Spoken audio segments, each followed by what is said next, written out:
Okay, so the different parts of the sewing machine are, we've got this, which we call the foot, and it holds down your fabric.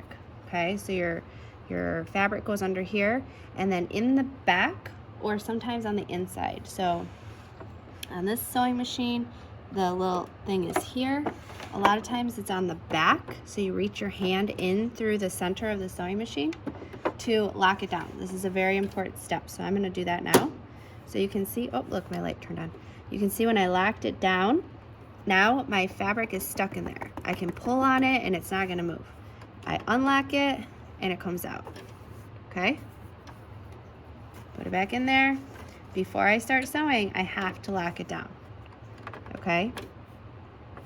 So the foot is holding on to your fabric. So that's a very important part of the sewing machine.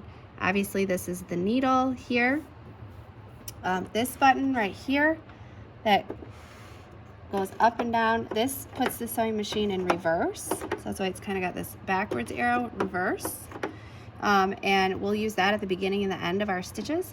These I've taped off because they give you different weird sewing, like zigzags and stuff like that, but we want to learn how to go straight first, okay? Over here on the side of the sewing machine, we have this knob. Now this knob you turn up and down, and I want you to watch what happens to the needle. Here it goes up and down. So sometimes the needle will still be in our fabric and we need to lift the needle up, because when you're sewing, you sew with your foot, and sometimes you can't time how the needle is going to stop. So sometimes it's down like this, and we need to turn that big knob that I just showed you up to lift the needle up. And then down at the bottom, let's see, underneath the table, let's see if I can show you that, is the pedal. Okay? Let's see if you could, hopefully you can see that.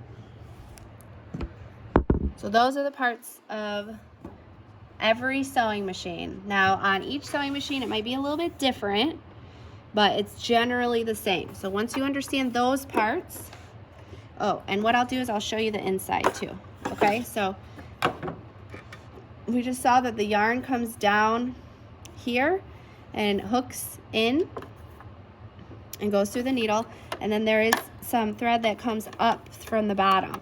Okay, so this is important too, because this thread has to be there in order for sewing to work. So down here I have, it's called the bobbin, and this is the same thread here that has been loaded on to this little thing called a bobbin. And so what happens is then the thread comes up through there and also comes down into the needle, and those two kind of hook together, and that's how it sews. It's kind of crazy actually. So to put this in here, you just kind of make sure that the thread goes through this little hook there, which I'll do this part usually, and then it kind of clicks in there. Okay, so those are the parts of the sewing machine.